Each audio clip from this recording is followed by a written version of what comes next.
फुले शाहू आंबेडकर विद्यार्थी कृती समितीच्या वतीनं विविध मागण्यांसाठी विद्यापीठ बंद आंदोलन करण्यात आलं।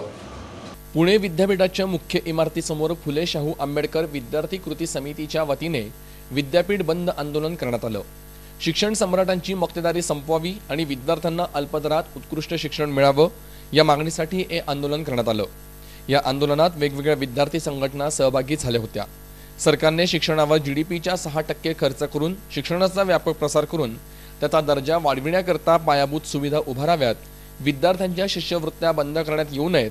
मुंबई पुण्याव्यतिरिक्त मराठवाडा विदर्भातील पाड्यावर सरकारी शाळा कॉलेज उभारण्यात यावेत अशी मागणी देखील यावेळी फुले शाहू आंबेडकर कृती समितीच्या वतीने करण्यात आली। यावेळी मुलांनी शासनाच्या निषेधार्थ घोषणा दिल्या। एकूणच इथली जर शिक्षण व्यवस्था बघितली तर ही लिंगभाव दोषाची शिक्षण व्यवस्था आहे आणि त्याच्यामध्ये स्त्रियांना अतिशय नगण्य असं स्थान दिलेलं आपल्याला दिसतं।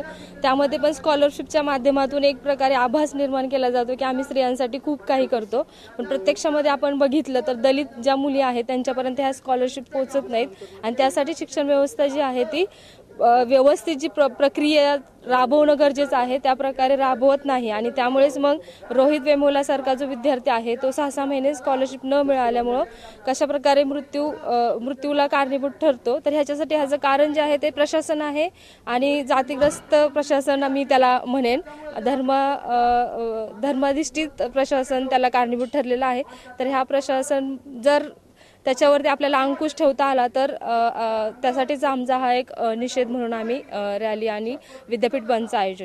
1.5 वर्ष मोदी सरकार आल्यापासून आपण बघतो की सातत्याने विद्यार्थ्यांच्यावर हल्ले चालले। 2 प्रकारे, एकतर फिजिकली हल्ले चाललेत, आपण बघितलं तर दिल्लीची निदर्शनं झाली, मुलांच्या नाकातोंडातून रक्त येऊपर्यंत हल्ले चाललेले होते आणि त्याचबरोबर दुसरं काँग्रेसपासून जो चालत असलेला जो शिक्षणाच्या बाजारीकरणाचा अजेंडा आहे, भाजप काँग्रेस विरोधी नाहीये, दोघांनी जोरदारपणे म्हणजे शिक्षणाच्या बाजारीकरणाचा अजेंडा चालवला आहे। स्कॉलरशिप बंद होत आहेत आणि याच्यामुळे म्हणजे अनेक विद्यार्थ्यांच्या म्हणजे कित्येक दलित आदिवासी विद्यार्थ्यांच्या आज पहिल्या पिढ्या ज्या शिकतात पण हे जे काही बाजारीकरण चाललेलं आहे त्याच्यामधून ते शिक्षणातून बेदखल होत आहेत। आणि तिसरा सर्वात महत्त्वाचा सर्वात घाणेरडा मुद्दा म्हणजे ज्या प्रकारे शिक्षणाचं ब्राह्मणीकरण केलं जात आहे। एक मठ्ठ बोलून काहीतरी पुराणातली वांगी काढून ते सगळं सांगून काहीतरी आम्हाला वेद काढायचे आहेत, मनुस्मृती, पुराणातली विमानं, हे सगळं चालून शिक्षणाच्या माध्यमातून पुन्हा जे काही ब्राह्मणीकरण चाललेलं आहे तर हे सगळं थांबावं याच्यासाठी आम्ही आजचं विद्यापीठ बंद केलेलं आहे।